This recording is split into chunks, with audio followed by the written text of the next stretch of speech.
আলামিন আমাদেরকে দুনিয়ার মধ্যে সর্বশ্রেষ্ঠ স্থান আল্লাহর ঘর মসজিদে, সর্বশ্রেষ্ঠ মজলিস আল্লাহর কোরআনের মজলিসে আসার বসার তৌফিক দান করেছেন।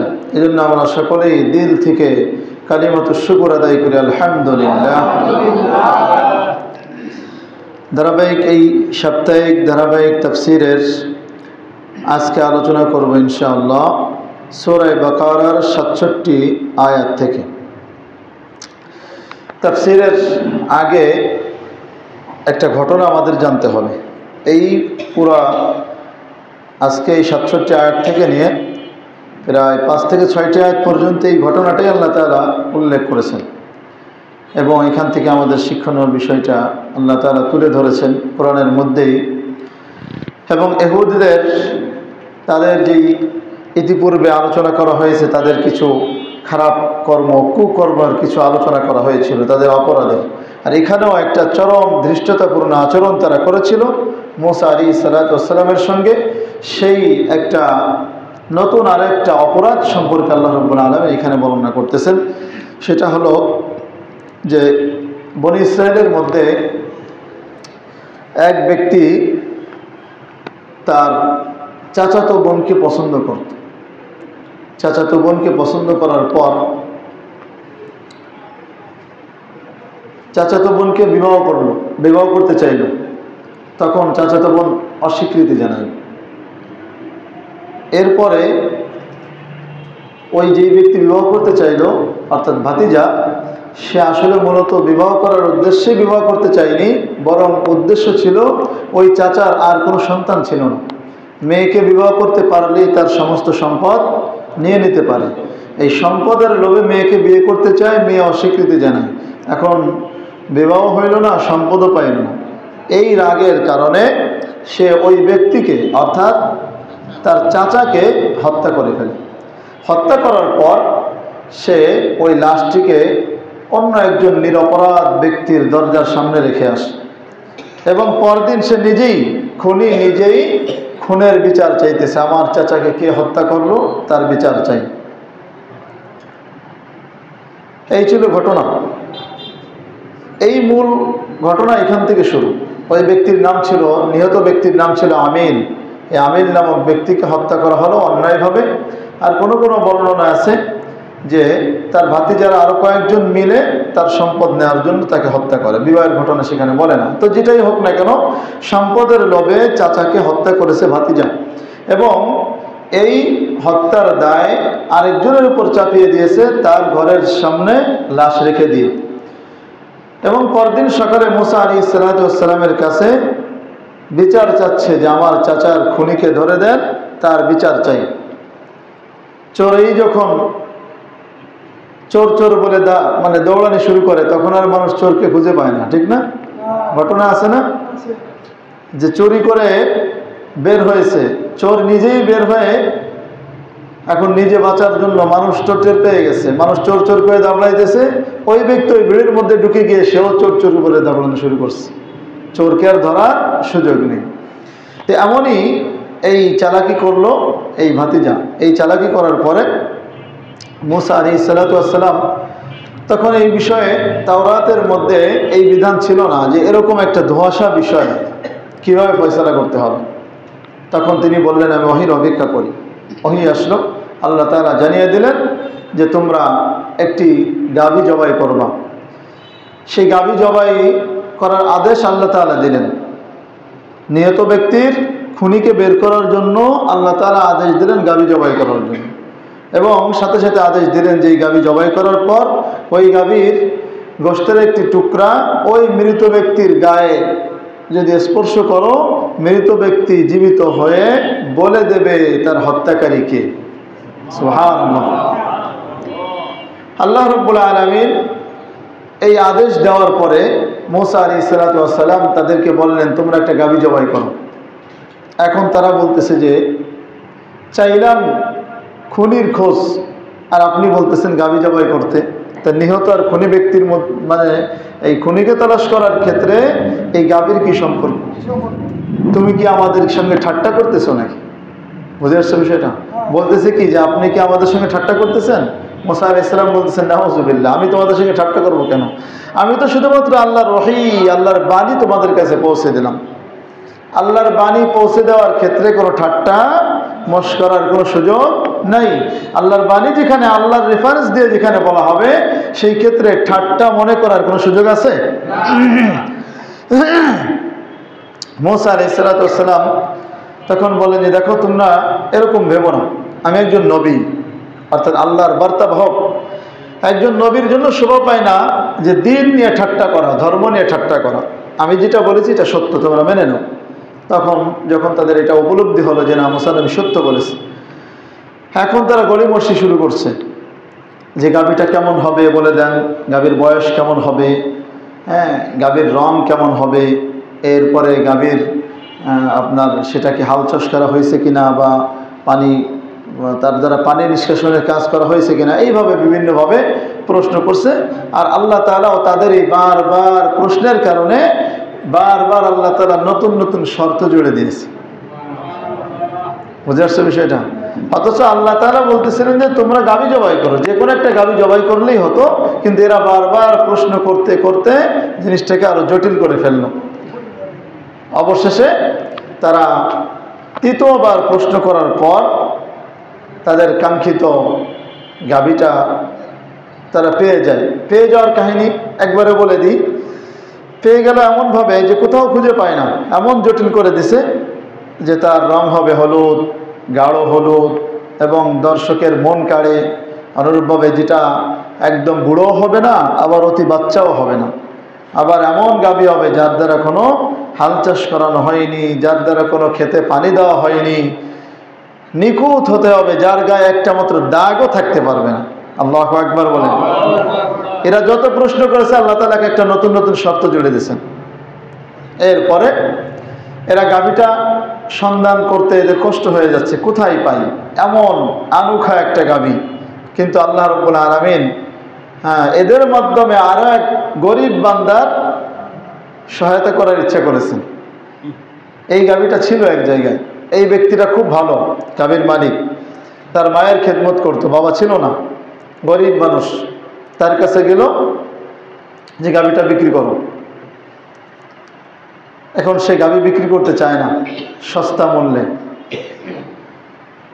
তখন সে বলে যে ঠিক আছে, গাভী বিক্রি করতে পারি, তবে শর্ত হলো এই গাভীর চামড়ায় যতটুকু পরিমাণ স্বর্ণ মুদ্রা ধরে এতটুকু পরিমাণ স্বর্ণ মুদ্রা দিতে হবে। এখন তারা পড়ে গেছে বিপদে, কি করবে? আল্লাহর আদেশ মানতে হবে, খনি আবার বের করতে হবে, সব দিক দিয়ে বিপদে। এখন তারা বিপদে পড়ে হলেও এরকম চড়া দামে এই গাভীটা তারা ক্রয় করলো, এরপরে জবাই করলো। তারপরে ঘটনা সামনে বলবো ইনশাআল্লাহ। চলেন, আল্লাহ রাব্বুল আলামিন এই কথা বলতেছেন এখানে, وَإِذْ قَالَ مُوسَى لِقَوْمِهِ إِنَّ اللَّهَ يَأْمُرُكُمْ أَن تَذْبَحُوا بَقَرَةً। নিহত ব্যক্তির খুনি বের করার জন্য আল্লাহ রাব্বুল আলামিন আদেশ করলেন। স্মরণ করুন ওই সময়ের কথা, যখন মূসা আলাইহিস সালাম তার কওমকে বলল, ইন্নাল্লাহা ইয়া'মুরুকুম আন তাযবাহু বাকারা। খুনি খুঁজতে চাও, খুনের তালাশ করতে চাও, তাহলে জেনে রাখো নিশ্চয় আল্লাহ রাব্বুল আলামিন তোমাদেরকে একটি গাভী জবাই করতে বলেছেন। ক্বালু আতাত্তাখিযুনা হুজুয়া। তখন তারা বলল, আপনি কি আমাদের সঙ্গে ঠাট্টা করতেছেন নাকি? আপনি কি আমাদের সঙ্গে ঠাট্টা করতেছেন? ক্বালা আউযু বিল্লাহি আন আকুনা মিনাল জাহিলিন। মূসা নবী বললেন যে আমি আল্লাহর কাছে পানা চাই এমন ঠাট্টা করার কথা বলা থেকে। আন আকুনা মিনাল জাহিলিন, মূর্খদের অন্তর্ভুক্ত হওয়া থেকে আমি আল্লাহ তাআলার কাছে পানা চাই। এখানে দেখেন এই আয়াতের মধ্যে বনি ইসরাইলরা, মানে আল্লাহ রাব্বুল আলামিন গাভী জবাই করার কথা কেন বললেন? খুনি এবং নিহত, খুনি বের করার জন্য গাভী জবাই করতে কেন বললেন? আল্লাহ তাআলা তো চাইলে ওহীর মাধ্যমে জানিয়ে দিতেন যে এই মূসা নবী তুমি বলে দাও অমুক ব্যক্তি হত্যা করেছে, কিন্তু গাভী জবাই করার কথা কেন বললেন? এর জবাব মুফাসসিরিনে কিরাম দেন যে, আমরা একটু পিছনে যাই। পিছনে সামিরি নামক একজন ব্যক্তি, মূসা সামিরি, মনে আছে তো? একটা গোবৎস বানিয়েছিল স্বর্ণ মুদ্রা দিয়ে। এরপরে ওই গোবৎস পূজা করা শুরু করেছিল, মানুষ শিরকে লিপ্ত হয়েছিল। আল্লাহ তাআলা এর কারণে তাদেরকে শাস্তিও দিয়েছিল, মনে আছে না? তো আল্লাহ রাব্বুল আলামিন এই গাভী জবাই করে এদেরকে বুঝিয়ে দিচ্ছেন যে গাভী পূজা করার বিষয় নয়, বরং জবাই করার বিষয়। সুবহানাল্লাহ বলি। যে গাভী কোনো পূজা করার বিষয় না, পূজা করার জিনিস নয়। যেমন হিন্দুরা গরুর পূজা করে, ভারতের মধ্যে সংখ্যালঘু মুসলমান তারা গরু জবাই করতে পারে না। গরুর গোশত খাইতে হলে পলায় খেতে হয়, পালায় পালায় খেতে হয়। সেখানে গরু জবাই করা নিষেধ, কারণ তারা তাদের গাভীর গরুর পূজা করে, গরুরে মা বলে ডাকে। এদের বাবার কোনো খবর নেই, ঠিক না? যাদের মা আছে বাবার ঠিক না, এরা কি জারস। আল্লাহু আকবার। তো এরা এই গরু জবাই করতে দেয় না কেন? ওরা গরুর পূজা করে, এই জন্য গরু ওদের কাছে অনেক সম্মানীয়। এই জন্য বনি ইসরায়েলরা যেহেতু পূজা করত, তাদের মনে যদি ওই শাস্তি হয়ে বিচার হয়ে গিয়েছে, কিন্তু মনের মধ্যে গরুর প্রতি একটা মহব্বত থেকে গিয়েছে, গোবৎসের প্রতি একটা মহব্বত থেকে গিয়েছে। এই জন্য তাদের কাছে আশ্চর্য লাগতে চায়, হায় এমন একটা পবিত্র আত্মা জবাই করার কথা আল্লাহ তাআলা কি বলতে পারেন নাকি? এদের উত্থান পতন সম্পর্কে আমরা জেনেছি। আল্লাহর নিয়ামত পায়, আবার নাফরমানি করে, আবার আল্লাহ তাআলা নিয়ামত দিয়ে বাঁচায় এদের, আবার নাফরমানি করে। তাহলে ওদের যে পুরনো ওই যে গোবৎস পূজার যে একটা লালসা, এটা আবার কেমন যেন ওদের মধ্যে এখনো আছে। তাই তারা মনে করতে লাগলো এই পবিত্র আত্মাকে আল্লাহ তাআলা কি জবাই করতে বলতে পারে নাকি? মুসা, তুমি তাহলে মনে হয় ঠাট্টা করতেছো। মুসা আলাইহিস সালাম বলতেছেন যে না না, আমি ঠাট্টা করতেছি না। ঠাট্টা তো করে যারা মূর্খ, তারা ঠাট্টা করে। আমি তো মূর্খদের অন্তর্ভুক্ত নয়, আমি আল্লাহ তাআলার কাছে পানা চাই, আল্লাহ আমি মূর্খদের অন্তর্ভুক্ত যেন না হই। তার মানে এখানে মুসা নবী জবাব দিতে পারতেন যে আমি ঠাট্টা করতেছি না। এখানে আয়াত এমন হলে হতে পারতো যে লা আস্তাহজিউ বিকুম, যে আমি তোমাদের সঙ্গে ঠাট্টা করতেছি না, সত্য বলতেছি। কিন্তু তিনি বললেন আন আকুনা মিনাল জাহিলিন, যে আমি আল্লাহর কাছে পানা চাই মূর্খদের অন্তর্ভুক্ত হওয়া থেকে। এখানে একটা ইঙ্গিত হলো যে ধর্মীয় বিষয় নিয়ে ঠাট্টা যারা করে তারাই হলো কোরআনের ভাষায় জাহেল, তারাই হলো মূর্খ। বুঝে আসছে বিষয়টা? এই জন্য ধর্মীয় বিষয় যখন বলা হবে, কোরআনের কথা যখন বলা হবে, হাদিসের কথা যখন বলা হবে, তখন সাথে সাথে সেটা সামিআনা ওয়া আতা'না, শুনলাম মেনে নিলাম, কারণ কোরআনের কথা বলা হয়েছে। বুঝে আসছে বিষয়টা? এটা এই গুণ আমাদের অর্জন করতে হবে যে আল্লাহর কথা, যেহেতু আল্লাহর রেফারেন্সে যখন কোনো কথা বলা হবে সেটা অবশ্যই আমাদের মানতে হবে, চাই সেই কথাটা আমার মতবাদের পক্ষে হোক অথবা বিপক্ষে হোক। বুঝে আসছে? আমি যেই পন্থী, আমার সেই পন্থার বিপক্ষে গেলেও আমার কোরআন মানতে হবে। দেখেন একটা ঘটনা বর্ণিত আছে, হযরত ওমর ফারুক রাদিয়াল্লাহু আনহু একদিন মসজিদ থেকে বের হচ্ছেন। এরপরে বের হচ্ছেন আর শুনতেছেন এক ব্যক্তি দোয়া করতেছেন, আল্লাহুম্মা জাআলনি মিনাল আকাল্লিন, আল্লাহ তুমি আমাকে, এক ব্যক্তি দোয়া করতেছে, আল্লাহ তুমি আমাদেরকে কম সংখ্যক লোকের অন্তর্ভুক্ত করুন, সংখ্যালঘুদের অন্তর্ভুক্ত করুন। তখন ওমর রাদিয়াল্লাহু আনহু তাকে ধমক দিচ্ছেন, এই বেটা তুমি কেমন দোয়া করতেছ? তুমি দোয়া করতেছো কম সংখ্যক লোকের অন্তর্ভুক্ত হতে, কেন? বেশি সংখ্যক লোকে তো ভালো, বেশি সংখ্যক লোকই তো আল্লাহর কথা মানে, তুমি কেন কম সংখ্যক লোকের অন্তর্ভুক্ত হতে চাচ্ছ? তখন ওই ব্যক্তি জবাব দেয়, খলিফাতুল মুসলিমিন, আপনি বলতেছেন যে অধিকাংশ মানুষই তো ভালো, কিন্তু আল্লাহ রাব্বুল আলামিন কোরআনের অসংখ্য জায়গায় বলে দিয়েছেন ওয়ালাকিন্না আকসারাহুম লা ইয়ালামুন, ওয়ালাকিন্না আকসারাহুম লা ইয়াকিলুন। এরকম একাধিক আয়াতে আছে যে অধিকাংশ মানুষ বোঝে না, অধিকাংশ মানুষ জানে না। তার মানে বোঝা যায় যে কোরআন এবং হাদিসের সঠিক জ্ঞান এটা কম সংখ্যক লোকই বোঝে, কম সংখ্যক লোকই গ্রহণ করে। অতএব আমাকে সেই কম সংখ্যক লোকের অন্তর্ভুক্ত করুন যারা তুমি আল্লাহকে চেনে, তোমার হাবিব সাল্লাল্লাহু আলাইহি সাল্লামকে চেনে। সুবহানাল্লাহ বলি। এই জন্য দেখেন এই যে গণতন্ত্র আছে না, গণতন্ত্র মানে কি? গণতন্ত্র মতবাদের মূল ভিত্তি হলো অধিকাংশের মত গ্রহণ হয়। কি বলেন? অধিকাংশের যদি মত হয়, মতামত দেয় যে এই মসজিদে গান বাজনা হবে, তাহলে গণতন্ত্রের ধর্মের সিদ্ধান্ত হলো সেটাই গ্রহণ করতে হবে। মনে করেন যে বাংলাদেশের 300 আসন না, 150 ঠিক না? এখন গান বাজনার পক্ষে 151 লোক পক্ষে মতামত দিল, আর 149 জন মতামত দিল না। এই গণতন্ত্রের মতবাদ অনুযায়ী কোনটা পাশ হবে আপনারা বলেন তো? অর্থাৎ গান বাজনা পাশ হবে, ঠিক না? মদের পক্ষে পাশ হবে, জিনার পক্ষে পাশ হবে। তাহলে এই অধিকাংশ লোকরা এটা কি হকের পথে আছে নাকি বাতিলের পক্ষে আছে? হ্যাঁ, তাহলে এই অধিকাংশের মত গ্রহণ করাটাই হলো বাতিলপন্থী। গণতন্ত্র এটা একটা বাতিল মতবাদ, এটা আলাদা একটা ধর্ম, কুফরি মতবাদ। আর আমরা এই গণতন্ত্র দিয়ে ইসলাম কায়েম করার চেষ্টা করি। নাউজুবিল্লাহ বললেন না? আচ্ছা, একটা উদাহরণ দিই। সিনেমার আগে তো, এখন তো তেমন একটা দেখি না, আগে দেখতাম যে সিনেমার জন্য কি করতো, মাইকিং করতো। একটা টেম্পু বলতাম আগে, টেম্পু বা বেবি ট্যাক্সি, তার চারপাশটা ঘিরে ফেলতো পোস্টার দিয়ে, অশ্লীলতার পোস্টার দিয়ে ঘিরে, ভিতর দিয়ে একজন কি করতো, অ্যানাউন্স করতো যে এই একটা সিনেমা এসেছে আপনারা দেখুন। এখন মনে করেন ওই বেবি ট্যাক্সি দিয়ে, ওই মাইক দিয়ে যদি মাহফিলের মাইক অ্যানাউন্স করা হয়, আপনারা কি বলেন?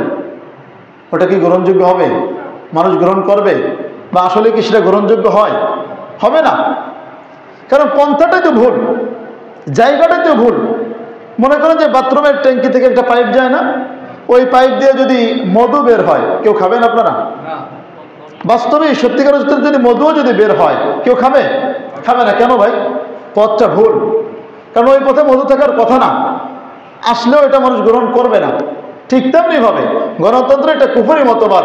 এই কুফরি মতবাদের মাধ্যমে, এই কুফরি মতবাদ তৈরি করা হয়েছে আব্রাহাম লিঙ্কন এবং কার্ল মার্কস, এরা তৈরি করেছে ইসলামকে ধ্বংস করার জন্য। ইসলাম ধ্বংস করার যন্ত্র দিয়ে ইসলাম কায়েম করব কিভাবে? বুঝে আসছে বিষয়টা? এই জন্য খুব সাবধান। অনেকে তো আবার লেবেল লাগিয়ে দেয় ইসলামী গণতন্ত্র, এগুলো বুঝেন। এই নিয়ে আলোচনা তেমন একটা করা হয় না, খুব সেন্সিটিভ বিষয় এগুলো। সবাই বুঝবেও না, প্যাঁচ লাগাবেন না, যে না বুঝলে আবার জিজ্ঞেস করেন, অনেকে বুঝবেন এই কথাগুলো। তো বলতেছিলাম যে ইসলাম কায়েম করার জন্য, ধ্বংস করার জন্য যেই জিনিসকে তৈরি করা হয়েছে, সেই জিনিসকে ইসলাম কায়েমের জন্য ব্যবহার করলে কোনোদিন ইসলাম কায়েম হবে? হবে না। আপনি দেখেন, সংসদে কোনো একটা আইন পাশ করতে হলে আগে সেটা পেশ করতে হয়, দাবি পেশ করতে হয়। সবার মতামত যদি হয় বা অধিকাংশের মতামত যদি হয়, তখন মাননীয় স্পিকার মতামত দেয়, সিদ্ধান্ত দিয়ে দেয়, বাস পাশ হয়, অন্যথায় পাশ হয় না। আচ্ছা, আমরা তো মনে করি সংসদে গিয়ে কী করবো, কোরআনের আইন পাশ করে ফেলবো, কিন্তু এটা সম্ভব না। মনে রাখেন এই কথাটা, এটা সম্ভব না। কারণ প্রথমে তো ঈমান চলে যাবে। কিভাবে? যেমন আল্লাহ তাআলার যেগুলো অকাট্য বিধান, সে অকাট্য বিধানের ক্ষেত্রে কোনো পরামর্শ চলে না। 5 ওয়াক্ত নামাজ ফরজ, ঠিক না? এটা একটা অকাট্য বিধান, ফরজ বিধান। এখন আমরা যদি বসি না, আমাদের এই মসজিদে মানুষ অধিকাংশই মাজুর, অধিকাংশই দুর্বল মানুষ, তো আমরা পরামর্শ করে দেখি কয়েক ওয়াক্ত কমানো যায় কিনা। আমাদের মসজিদে 3 ওয়াক্ত আজান হবে, 2 ওয়াক্ত হবে না, 3 ওয়াক্ত নামাজ আমরা পড়বো। এই পরামর্শ করার সুযোগ আছে? এই পরামর্শ করলেই তো ঈমান নষ্ট হয়ে যাবে। এখন আপনি দেখেন, যেই সমস্ত বিধান অকাট্য বিধান আছে, এই সকল বিধান আমি পেশ করতেছি কার কাছে? মাননীয় স্পিকারের কাছে। যে মাননীয় স্পিকার, আল্লাহর বিধান 5 ওয়াক্ত নামাজ ফরজ করা, চুরি করলে হাত কাটা, জিনা করলে তাকে পাথর মেরে হত্যা করা, এটা আল্লাহর বিধান, এটা সংসদে পাশ চাই। এখন মাননীয় স্পিকার, আপনি যদি কবুল করেন তাহলে পাশ হবে, কবুল না হলে পাশ হবে না, আমলও হবে না। তার মানে আল্লাহর কোরআনকে একজন মাননীয় স্পিকার বা সংসদ সদস্যদের কাছে পেশ করা হলো, তার মানে বোঝা গেল যে কোরআনের চাইতে সংসদ সদস্য অথবা স্পিকার বড় হয়ে গেল। ঈমান থাকবে? এই মুসলমান, কোরআনের উপরে যদি অন্য কাউকে বড় মনে করা হয়, তাহলে যেই ব্যক্তি মনে করবে তার ঈমান থাকবে? থাকবে না। ঈমানটা তো প্রথমেই চলে যাবে সংসদে ঢোকার সাথে সাথে। যাবেন কই? হ্যাঁ, যে সকল বিষয়ে মুবাহ বলা হয়, যেগুলো মনে করেন যে হালাল হারাম কোনো কিছু কোরআন হাদিসে বলা নাই, সেই সকল বিষয় পরামর্শ করে একটা সিদ্ধান্তে যাওয়া যায়। যাও ওদিকে যাব না, অন্য আলোচনা। তা আমি বলতে চাচ্ছিলাম যে অধিকাংশের মতামত এটা বেশিরভাগ ক্ষেত্রে ভুল হয়, বেশিরভাগ ক্ষেত্রে তারা ভ্রষ্ট হয়। এজন্য ওই ব্যক্তি দোয়া করেছিল, আল্লাহুম্মা জাআলনি মিনাল আকাল্লিন, হ্যাঁ আল্লাহ তুমি আমাদের কম সংখ্যক লোকের অন্তর্ভুক্ত করুন। কোরআনের অসংখ্য জায়গায় ওয়ালাকিন্না আকসারান নাসি লা ইয়ালামুন, যে অধিকাংশ মানুষ বোঝে না, অধিকাংশ মানুষ জানে না। ভাইরা আমার, তো বলতেছিলাম যে মুসা আলাইহিস সালাতু ওয়াস সালাম তার কওমকে তো যখন বললো যে তোমরা গরু জবাই করো, তারা বললো তুমি কি ঠাট্টা করতেছ? মুসা নবী বলতেছেন না, আমি তো ধর্মীয় বিষয় নিয়ে ঠাট্টা করতেছি না।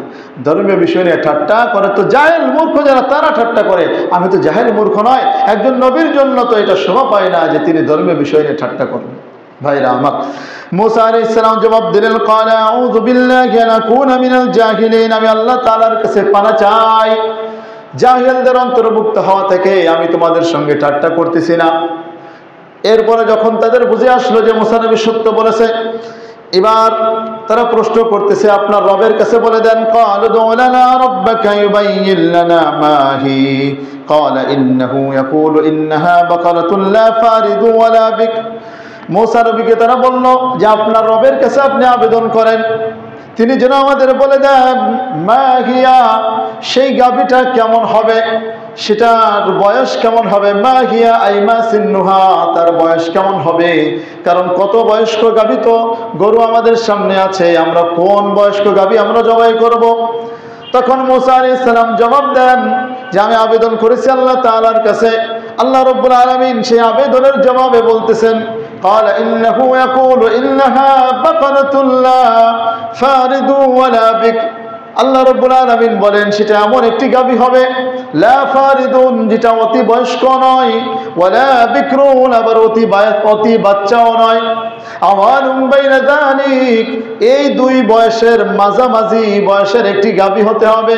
ফাফআলু মা তু'মারুন, বয়সের কথা বলে দেওয়ার পরে মুসা আলাইহিস সালাম বলতেছেন তোমাদেরকে যে আদেশ করা হয়েছে, তোমাদেরকে যে গাভী জবাইয়ের আদেশ করা হয়েছে, তোমরা গাভী জবাই করো। যেই জিনিসের আদেশ করা হয়েছে সেই জিনিসের আদেশ তোমরা পালন করো, এর বেশি বাড়াবাড়ি তোমরা করো না। সতর্ক করে দিচ্ছি, এর বাড়াবাড়ি তোমরা করো না, যতটুকু করছো এখানেই থাকো।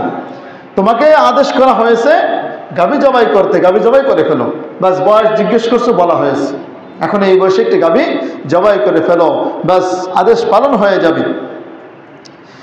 কিন্তু তারা বসে রইল না, তারা আবার প্রশ্ন করলো, ক্বালু দু'ু লানা রাব্বাকা ইউবাইয়্যিন লানা মা লাউনুহা, বয়সের কথা তো বললেন, কিন্তু কত রঙের গাভী তো আমাদের সামনে আছে, আপনার রবের কাছে আবেদন করুন, তিনি যেন বলে দেন কেমন রঙের গাভী হবে, তার রং কি হবে।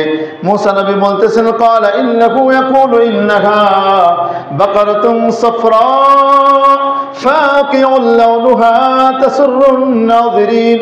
মুসা নবী বলতেছেন যে আমি আবেদন করেছি, আবেদনের জবাবে আল্লাহ রাব্বুল আলামিন বলতেছেন এমন একটি গাভী হবে, যেই গাভীটি হবে হলুদ বর্ণের। শুধু হলুদ বর্ণের হলে হবে না, ফাকিউল লাউনুহা, তার হলুদ রংটা হতে হবে অতি গাঢ়। শুধু গাঢ় হলেই চলবে না, তাসুররুন নাযিরিন, দর্শক দেখলে যেন আনন্দ পেয়ে যায়। সুবহানাল্লাহ। আল্লাহ রাব্বুল আলামিন বলতেছেন যে এমন গাঢ় হলুদ বর্ণের গাভী হবে যেটাকে দেখলেই মানুষকে আকর্ষণ করে, মানুষ দেখলে যেন আনন্দ পায়, এমন একটা গাভী তোমাদের জবাই করতে হবে। এরপরও তারা বসে নেই, তারা আবার প্রশ্ন করে, ক্বালু দু'ু লানা রাব্বাকা ইউবাইয়্যিন লানা মা হিয়া, আবার প্রশ্ন করে যে এরকম রঙের গাভী তো কতই আছে, আপনি আপনার রবের কাছে আবেদন করেন, তিনি যেন বলে দেন সেই গাভীটা কেমন হবে, অর্থাৎ সেই গাভী দিয়ে হাল চাষ করা হয়েছে কিনা, নাকি সেটাকে হাল চাষ কখনোই করা হয়নি। এমন একটা প্রশ্ন যখন তারা করে বসলো, তখন সাথে সাথে তারা বলতেছে ইন্নাল বাকারা তাশাবাহা আলাইনা, যে নিশ্চয় গাভীগুলো গরুগুলো আমাদের কাছে সাদৃশ্যপূর্ণ, এরকম কত রঙের গাভী তো আছে। ওয়া ইন্না ইনশাআল্লাহু লামুহতাদুন, নিশ্চয় এবার আমরা আল্লাহ চাইলে আমরা সঠিক পথ পেয়ে যাব।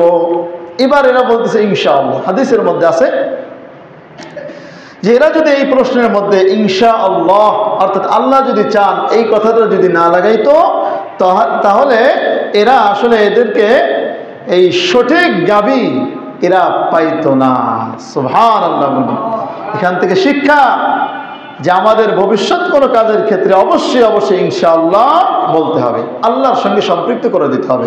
আল্লাহ চাইলে করব ইনশাআল্লাহ, বাংলা হলো আল্লাহ চাইলে, আর আরবিতে ইনশাআল্লাহ।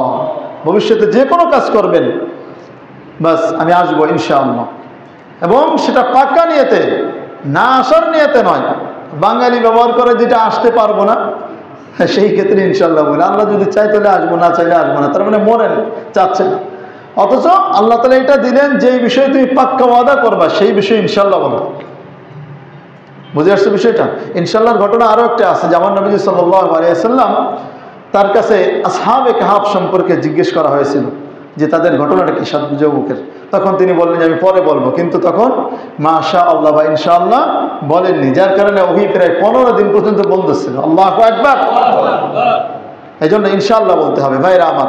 যখন তারা বললে ইনশাআল্লাহ আমরা এবার পথ পেয়ে যাব, সঠিক গাভীর পথ পেয়ে যাব, তখন মূসা নবী বলতেছেন ক্বালা ইন্নাহু ইয়াকুনু ইন্নাহা বাকারাতুল লা যালুলুন তুসিরুল আরদা ওয়া লা তাসকিল হারথ মুসাল্লামাতুল লা শিয়াতা ফিহা। মূসা নবী বলতেছেন যে আল্লাহ রাব্বুল আলামিন আমার আবেদনের জবাব দিয়েছেন যে তা এমন একটি গাভী হবে যেই গাভীর মাধ্যমে কখনোই হাল চাষ করানোর কাজ করানো হয়নি, হাল চাষ করার কাজ করানো হয়নি। তুসিরুল আরদা ওয়া লা তাসকিল হারথা, এবং খেতে পানি নিষ্কাশনের কাজও করানো হয়নি, এমন একটি গাভী লাগবে। মুসাল্লামাতুল লা শিয়াতা ফিহা, এমন নিখুঁত, মুসাল্লামাতুন মানে হলো নিখুঁত, লা শিয়াতা ফিহা যার মধ্যে একটা দাগ পর্যন্ত থাকতে পারবে না। আল্লাহু আকবার। যত প্রশ্ন করতেছে আর কঠিন শর্ত আল্লাহ তাআলা দিয়ে দিচ্ছে। বলতেছেন মুসাল্লামাতুন মানে নিখুঁত, ওর গায়ে কোনো সমস্যা থাকতে পারবে না, কোনো খোলা হইতে পারবে না, চোখ কানা হইতে পারবে না, বা অন্য কোনো অঙ্গ প্রত্যঙ্গে কোনো ক্ষতি থাকতে পারবে না। আবার তার যেতে কঠিন হলো লা শিয়াতা ফিহা মানে একটা দাগ পর্যন্ত থাকতে পারবে না। তার মানে পুরা হলুদ রঙেরই হইতে হবে, ওই হলুদ রঙের মধ্যে ভিন্ন আর কোনো রঙের ছিটে ফোঁটাও থাকতে পারবে না। এখন কঠিন হয়ে গেল না? এবার বনি ইসরাঈলরা জবাব দিচ্ছে ক্বালুল আন জিতা বিল হক আই বিল হাকিকা। তারা জবাব দিচ্ছে হ্যাঁ এখন আপনি যথাযথ বলেছেন, যথাযথ বিষয়টা আপনি নিয়ে এসেছেন।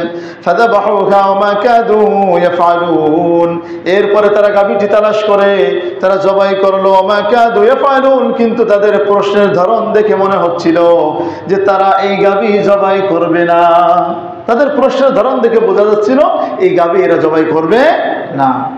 দুইটা কারণ, একটা হলো কঠিন হয়ে যাওয়ার কারণে, আরেকটা হলো ওই যে গোবচ্ছের একটা প্রীতি রয়ে গেছে, এই জন্য হয়তো জবাই করতে মনে চাচ্ছে না, তাই এত প্রশ্ন করে। মানুষ যখন মানতে না চায় তখন কি করে, এই বিভিন্ন ধরনের প্রশ্ন করে টোরে ওই জিনিসটাকে বানচাল করার চেষ্টা করে। কিন্তু উচিত হলো যে যেভাবে আল্লাহ তাআলা যেভাবে হুকুম করেছেন সেভাবেই মেনে নেওয়া। কোনো বিধান যদি সাদামাটা থাকে বা সেইভাবে সাদামাটাভাবেই ইবাদত করতে হবে, বেশি বাড়াবাড়ির দরকার নেই। বেশি বাড়াবাড়ি করলেই ক্ষতি। ওই যে একজনের কাছে জিজ্ঞেস করছিল যে বিষ কাকে বলে, নামটা মনে নেই সে মনীষীর, তিনি বলেছিলেন যে প্রত্যেক জিনিসের অতিরিক্তটা হলো বিষ। প্রত্যেক জিনিসের ক্ষেত্রে অতিরিক্তটাই কি বিষ। আপনি দেখেন সব জিনিসের ক্ষেত্রে, খাওয়ার ক্ষেত্রে বোঝা সহজ, বেশি খাইবেন সেটা শরীরে রোগ সৃষ্টি করবে, ঠিক না? বেশি কথা বলবেন একসময় জবাব বন্ধ হয়ে যাবে, বেশি কথা বললে ভুল বেশি হয়। বুঝে আসছে বিষয়টা? ধর্মীয় কথা বাদে দুনিয়াবী কথা বেশি বললে ভুল বেশি হবে, আর যখন ভুল বেশি হয় তখন তার ওজন কমে যায়। ওজন কমে যায় মানে বোঝেন, তার সম্মান কমে যায়, পাতলা হয়ে যায় সমাজে, তার কোনো দাম থাকে না। এজন্য কম কম কথা বলতে হবে। তো যাও, যখন তারা গাভী তালাশ করলো, গাভী তালাশ করার পরে ওই যে বললাম এক ব্যক্তির কাছে পাইল, সৎ ব্যক্তির কাছে তারা শর্ত দিল। তো এই ব্যক্তি শর্ত দিল যে গাভীর চামড়া পরিমাণ স্বর্ণ মুদ্রা দিতে হবে, তাহলেই আমি তোমাদেরকে দেব। স্বর্ণ মুদ্রা তারা কি করবে, বাধ্য হয়ে দিছে। দেওয়ার পরে গাভীটা ক্রয় করে এনেছে, জবাই করেছে। জবাই করার পর এখন ওই গাভীর একটা অংশ, কোন অংশ এটা নিয়ে আসলে ঘাটাঘাটির কোনো প্রয়োজন নাই। তবে যদিও কোনো কোনো তাফসীরবিদ বলেছেন যে ওর জিহ্বা, ওই গাভীর জিহ্বা নিয়ে ই করা হয়েছে, আর কোনো কোনো তাফসীরবিদ বলেছেন যে তার লেজের অংশ নিয়ে। তো যাক, যেটা এটা কোনো বিষয় নয়, যে কোনো অংশ নিয়ে তাকে তার গায়ে আঘাত করো, স্পর্শ করো, বাস বলে দেবে। ঘটনা ঘটলো তাই ওই ব্যক্তি, মৃত ব্যক্তির কাছে ওই গোশতের টুকরা নিয়ে তার গায়ে যখন স্পর্শ করে দেওয়া হলো, সাথে সাথে ওই ব্যক্তি জীবিত হয়ে দাঁড়িয়ে গেল। আল্লাহু আকবার। আরো জোরে বলি আল্লাহু আকবার। জীবিত হয়ে গেল এবং যেখানে তাকে আঘাত করেছিল সেই আঘাতের জায়গা দিয়ে রক্ত ফিনকি দিয়ে বের হচ্ছে, তাজা রক্ত বের হইতেছে, সাথে সাথে জীবিত হয়ে গেল। জীবিত হয়ে যাওয়ার পরে ওই ব্যক্তি বলতেছে আমাকে অমুক ব্যক্তি হত্যা করেছে, ওই যে আমার ভাতিজা অমুক হত্যা করেছে, এইভাবে আঙ্গুল দিয়ে ইশারা করে বলে দিয়েছে। বলে দেওয়ার পরেই তাফসীরের মধ্যে লেখে যে এই যখন খুনি নির্বাচিত হয়ে নিরীক্ষণ হয়ে গেল, এরপরেই সাথে সাথে আবার সে মৃত্যুর কোলে ঢলে পড়ল, সাথে সাথে মৃত্যুবরণ করল। ভাইরা আমার, প্রশ্ন হয় যে আল্লাহ রাব্বুল আলামিন তো বলে দিতে পারতেন, এত কাহিনী করার কি দরকার ছিল? ওই ব্যক্তি জীবিত হয়ে কেন বলে দিবেন?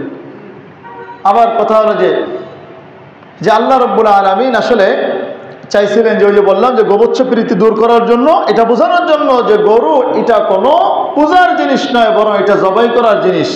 এখন কথা হলো ওই ব্যক্তিকে জীবিত করা কেন লাগলো? আল্লাহ তাআলা অন্য কোনো পদ্ধতি তো করতে পারতেন গরুর গোশত দিয়ে, জীবিত কেন করা লাগলো? এর জবাব হলো যে আল্লাহ রাব্বুল আলামিন বোঝাতে চান যে বান্দা তুমি এখন দুনিয়ার মধ্যে জীবিত আছো, এরকমই এই ব্যক্তিকে যেমনিভাবে জীবিত করেছি, মৃত্যুবরণ করার পর পুনরায় জীবিত করেছি, তোমাদেরকেও এক সময় তোমাদেরকে কিয়ামতের দিন সকল মানুষকে জীবিত করা হবে। আল্লাহু আকবার বলি। আল্লাহ রাব্বুল আলামিন বনী ইসরাইলকে বুঝিয়ে দিয়েছেন যে তোমরা এখনো ফিরে আসো, এখনো বুঝো। তোমরা মনে করতেছো যে আমরা হয়তো মরবো না, হ্যাঁ বোঝো, দেখো তোমাদের সামনেই চাক্ষুষ প্রমাণ দিয়ে দিয়েছি যে মৃত ব্যক্তি জীবিত হয়ে গিয়েছে, তাহলে পরবর্তীতে কিয়ামতের দিন যে জীবিত হতে হবে এটা কি তোমরা বিশ্বাস করবে না? ভাইরা আমার, আল্লাহ তাআলা এখানে চরম শিক্ষা দিয়ে দিয়েছেন, কিয়ামত পর্যন্ত সকল মানুষের জন্য এটা শিক্ষা যে পুনরুত্থান হবে, আমাদের পুনরায় জীবিত করবেন আল্লাহ তাআলা। এটা একটা দৃষ্টান্ত, আরো বহু দৃষ্টান্ত আল্লাহ তাআলা ঈসা নবীর মাধ্যমে দিয়েছেন, হ্যাঁ মুসা নবীর মাধ্যমে আরো দিয়েছিলেন এরকম। তো যাক, আল্লাহ রাব্বুল আলামিন চাচ্ছিলেন যেন বান্দারা বুঝে যে আল্লাহ তাআলা যিনি মৃত্যু দেন তিনি আবার জীবিত করতে পারবেন। ভাইরা আমার, আরেকটা বিষয় হলো যে একজন মানুষের হত্যা মানে খুনি হওয়া সাব্যস্ত করতে গেলে তো অনেক সাক্ষী টাক্ষী লাগে, কিন্তু এরকম একজনের মাধ্যমে আল্লাহ তাআলা কেন করাইলেন? এর জবাব হলো যে আল্লাহ রাব্বুল আলামিন মুসা আলাইহিস সালাতু ওয়াস সালামকে ওহী দিয়ে দিয়েছিলেন যে ওই ব্যক্তি জীবিত হয়ে সত্যই বলবে। এই জন্য মুসা নবী মেনে নিয়েছিলেন এবং এটা সকল মানুষও মেনে নিয়েছিল, যাতে করে মানুষ এটা বুঝতে পারে। কারণ মৃত ব্যক্তি জীবিত হওয়ার পরে এটা তো অলৌকিক বিষয়, ঠিক না? যখন জীবিত হয়ে বলবেই তাহলে অবশ্যই সে সত্য বলবে। মানুষের মধ্যে এটা বিশ্বাস হওয়াটা সহজ, এজন্য আল্লাহ তাআলা তাকে জীবিত করলেন এবং তার কথাকেই গ্রহণ করে দিলেন। কিন্তু ঘটনা ঘটলো ভিন্ন। বলে দেওয়ার পরেও ভাতিজা অস্বীকার করে, ভাতিজা অস্বীকার করে, কয় না আমি হত্যা করি নাই, আমি হত্যা করিনি। হ্যাঁ, কিয়ামতের দিনও মানুষ এরকম অস্বীকার করবে। আল্লাহ রাব্বুল আলামিন সকল প্রমাণ দিয়ে বুঝিয়ে দিবেন যে বান্দা অস্বীকার করার কোনো সুযোগ নেই। তোমার প্রত্যেকটা হাত, তোমার ত্বক, তোমার চোখ, তোমার হাত, তোমার পা সব কিছু কথা বলবে, শুধু জবান বন্ধ করে দেওয়া হবে। তুমি যে জবান দিয়ে অস্বীকার করবা যে আল্লাহ আমি করি নাই, সেই জবান বন্ধ করে দিয়ে হাতে কথা বলবে, পায়ে কথা বলবে যে এই পা এই আমাকে দিয়ে অমুক গুনাহ করতে গিয়েছিল, এই হাত দিয়ে বলবে আমাকে দিয়ে, হাতে বলবে আমাকে দিয়ে অমুকের উপর জুলুম করেছিল, অমুক গুনাহ করেছিল, সব কিছু বলে দিবে, চামড়ায় বলে দিবে, চামড়ায় কথা বলবে। ভাইরা আমার, এজন্য আমাদের এখান থেকে শিক্ষা গ্রহণ করা উচিত যে আল্লাহ রাব্বুল আলামিন পুনরায় জীবিত করবেন। অতএব এই ক্ষণস্থায়ী জীবন থাকা অবস্থায় যেন আমরা নেক কাজ করে যেতে পারি। এরপরে আল্লাহ রাব্বুল আলামিন ওই ঘটনার শুরুটা এখানে বলতেছেন। আসলে কোরআন তো আসলে ঘটনা বর্ণনার জায়গা না। আল্লাহ রাব্বুল আলামিন যখন যেখানে যতটুকু প্রয়োজন তখন সেখানে ততটুকু দিয়েছেন। এই জন্য ঘটনার ধারাবাহিকতা বেশিরভাগ জায়গায় আল্লাহ তাআলা রাখেননি, যেখানে যতটুকু প্রয়োজন সেখানে ততটুকু দিয়েছেন। মুসা নবীর কাহিনী পুরো কোরআন জুড়েই আছে, পিরাই পাড়ার মধ্যেই আছে মুসা আলাইহিস সালাতু ওয়াস সালামের কথা। এক জায়গায় তো আল্লাহ তাআলা চাইলে দিতে পারতেন সব কিছু, কিন্তু আল্লাহ তাআলা চাচ্ছেন যে মানুষজন শিক্ষা গ্রহণ করে। এরপরে বলতেছেন ওয়াইয কাতালতুম নাফসান ফাদারাতুম ফিহা, স্মরণ করো ওই সময়ের কথা যখন তোমরা একজন ব্যক্তিকে হত্যা করেছিলে, এরপরে এই হত্যার দায় তোমরা অন্য ব্যক্তিদের উপর চাপিয়ে দিয়েছিলে। আল্লাহু মুখরিজুম মা কুনতুম তাকতুমুন, কিন্তু তোমাদের এটা বোঝা উচিত ছিল। আজ তুমি অন্যায় করে এই অন্যায়টা আরেকজনের উপর চাপিয়ে দিচ্ছ। মনে করতেছো দুনিয়ার কেউ জানবে না। দুনিয়ার কেউ না জানলেও একমাত্র যিনি জানেন তিনি কে?